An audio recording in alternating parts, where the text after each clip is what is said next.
quanto tempo pro corpo ou pra mente voltar a lembrar de como era e ter a vontade? Porque meu problema mais é a tal da vontade, cara. Tudo parece melhor do que treinar. Vontade entendeu? é difícil, mas formação de hábito, você teve com o Wesley aqui, e o Wesley ele deve ter falado pra você. Cerebral, né? é uma coisa... 66 dias em média. 66 dias? Então, todo mundo que fala que não se propõe a treinar pelo menos 2 meses, no horário certo, com uma rotina adequada, cara, acaba falhando, porque é o tempo que demora para você aprender que aquilo é uma coisa que você tem que fazer, né? Basicamente é o trabalho de 2 estruturas cerebrais juntos, né? O striatum dorsalis e o núcleo accumbente. O núcleo accumbente, ele é uma estrutura que é que nem essa jujubinha roxa, e o striatum dorsalis é que nem essa laranjinha. Tá. O roxinho, ele fica percebendo aquilo que te traz bem-estar. E o laranjinha é o que transforma o que te traz bem-estar em rotina. Só que coisas que não necessariamente te trazem bem-estar imediato, elas também viram rotina por causa da repetição. Então, o que a gente faz quando, por exemplo, para quem que é muito útil a conversa dessas duas estruturinhas, né? Para quem, por exemplo, fuma. O cara que é tabagista, ele precisa, Rogério, de alguma coisa que troque a sensação de recompensa que o cigarro dá. E aí, às vezes... E aquela coisa também que ele tem na cabeça de... Toma um café, eu preciso de um cigarro, faz o tal. Tá muito associado, né? Isso daí tem um nome muito importante, né? Isso daí chama a formação de engramas, né? Pensa o seguinte, a unidade básica do computador, megabyte. Certo. A unidade, ou byte, né? Ou bit, né?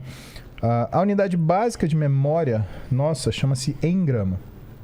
Quando você forma uma memória de recompensa, você tem que desfazer essa memória. Por que é tão difícil você refazer um hábito? Porque você gasta energia para destruir essa informação. Então, precisa existir gasto de energia para você reconstruir uma informação de recompensa. Então, a primeira etapa, você troca. Por exemplo, eu tenho um paciente que ele gostava de fumar quando ele chegava em casa. Então, tá bom. Então, fulano, em vez de fumar, sabe o que você vai fazer? Você vai descer na esteira e vai correr meia hora. Ou então, você vai pegar a bicicleta da sua sala e você vai fazer um exercício intervalado de alta intensidade, 8 minutos. E aí o que acontece? A endorfina sobe, ele tem aquela sensação de recompensa imediata e ele, entre aspas, esquece o cigarro. Mas por quê? O cérebro começa a... Como que funciona? Ele substitui, Você tem um prazer, então, ele esquece o outro prazer? Ele reescreve. É o mesmo jeito que você... Que nem no computador. Você grava uma coisa em cima de... Exatamente. Só que o que é interessante no cérebro, né? O que é a informação básica? É a percepção de recompensa, né? O computador, é difícil você transformar essas coisas ipsis literis, porque não existe uma informação básica de recompensa do computador. Mas a gente tem essa informação, essa sensação. Recompensa, recompensa, recompensa. E aí o que você precisa? Para apagar uma coisa que você tem recompensa, você tem que entregar outra que tem recompensa. Às vezes, ou nem indicado que a pessoa ela comece com musculação. Por quê? Porque musculação depende de um tempo que você pratica para você voltar a ter essa sensação. A gente fala para começar com aeróbio por quê? O aeróbio, ele é uma sensação, para quem começa, desconfortável. Isso quer dizer que a compensação, o cérebro ele vai produzir uma tonelada de beta-endorfina. Olha a galera que é viciada em correr. Exato. Quando você pega gente machucada, você vê gente que tem fratura de estresse, que tem tendinite, mas continua correndo. Os caras que correm são viciados mesmo. São viciados. O cara chega no hotel, chega onde tá na viagem, já... Putz, amanhã eu vou correr, aonde que dá pra correr? Eu não gosto de usar essa palavra vício para esporte, porque dá uma conotação negativa. Né? Mas eles estão extremamente habituados a isso. Aí você pode falar assim, mas a galera que faz musculação também é. A galera que faz musculação, ela não faz às custas disso. Você pega, por exemplo, eu e o Júlio, a gente tem... Renato também tem algumas lesões. A gente reestrutura o nosso treino para fugir da lesão. O sujeito que corre, ele corre apesar da lesão. Entendi. Então a gente tem mulheres que têm, por exemplo, fratura de estresse no pé, correm até o pé quebrar. Fratura de estresse na canela, mesma coisa. Alterações que estão associadas, por exemplo, até com transtorno alimentar, acaba mexendo com isso. Então, vamos voltar. A gente começa primeiro fazendo alguma coisa que dê uma resposta de recompensa. Nesse sentido, às vezes o exercício aeróbico, ele tende a te dar essa resposta mais rápido. Por quê? Porque ele causa um desconforto mais precoce, então o cérebro produz mais endorfina precocemente, e aí você tem um tempo mínimo para isso acontecer. Quanto tempo dura um craving? Então você precisa de alguma coisa. Quero comer um doce. Quanto tempo dura? Ele dura 3 minutos. É mesmo? Acabei de comer, eu tenho aquela vontade insuportável de comer um doce. Espera 3 minutos. Você vai ver que essa vontade vai diminuir. Em 10 minutos você esquece. É mesmo? Sim.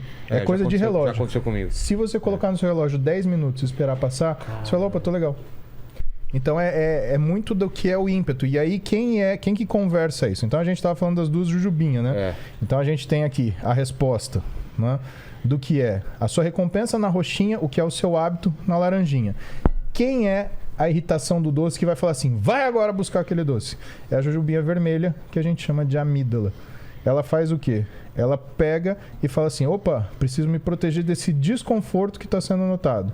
E aí ela comanda uma outra jujubinha que fica na frente, que é essa jujubinha verde aqui. Mas por que o corpo gera esse desconforto?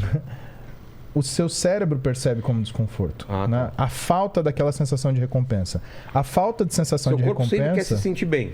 É isso? Ele sempre busca uma recompensa, Rogério. Algumas pessoas mais que outras. Tem pessoas, por exemplo, que elas são afeitas a terem vícios. Então, se a pessoa experimentar cocaína, ela vicia. Se ela experimentar cigarro, ela vicia. Se ela experimentar álcool, ela vicia. Entendi. Por quê? Porque é uma necessidade de recompensa que ela tem. E aí... O que acontece nessa condição? O vermelhinho, a jujubinha vermelhinha aqui, que é a amígdala, ela anula o efeito da jujubinha verdinha, que é um negócio chamado núcleo ventromedial do córtex pré-frontal. Núcleo ventromedial do córtex pré-frontal, que é o que faz a sua programação de atitude. Quando ela desloca e some, você busca 100% a recompensa e a tua jujubinha. Acontece isso. Entendi. Vai tudo pro mato, você come uma tonelada, você volta a fumar, você usa droga. Tem gente que é viciada em esporte radical, né? O cara ele precisa cada vez ir mais longe. Sentir adrenalina. Sentir aquela adrenalina, né? Exatamente. O Paquito, ele tem esse negócio todo final de semana, né? Quando vai pra balada, ele vai pra bagunça. Exatamente. Cada vez é uma coisa mais louca. Eu sou muito viciado em adrenalina. Inclusive, aqui de vez em quando eu te dou uma cutucada pra ter essa adrenalina do será que eu vou ser demitido? Exatamente, ele tá sempre entendeu? na corda bamba aí, cara. Tudo pela Hoje, adrenalina. por exemplo, você me filmando quando eu tirei a camisa... tá vendo? Vivendo perigosamente. Perigosamente, mas né? fazendo, o celular já. Mas e aí? Fazendo a alegria do pessoal do Instagram. O pessoal vai ver no seu canal depois dessas filmagens. O que você pode falar aqui do meu caso em porcentagem de sucesso? Na verdade, você precisa de uma recomposição corporal. Você não tem um aspecto de uma pessoa que está em obesidade. Você tem uma gordura localizada mais na região da cintura. A gente percebe que você ainda tem... A coxa também parece que deu... É que você tirou a sua camisa. Graças a Deus.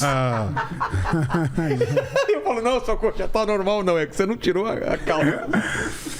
A gente percebe que você tem uma massa muscular e que a gente percebe que dá pra ver que você treinava. Mas já não tem mais densidade. Densidade Densidade é tônus muscular. Tá. Você não tem mais tônus muscular. Então você é o aspecto de uma pessoa que um dia realizou, já teve um estilo de vida, que tinha prática de atividade física, que fazia musculação e por algum motivo abandonou. Isso é pior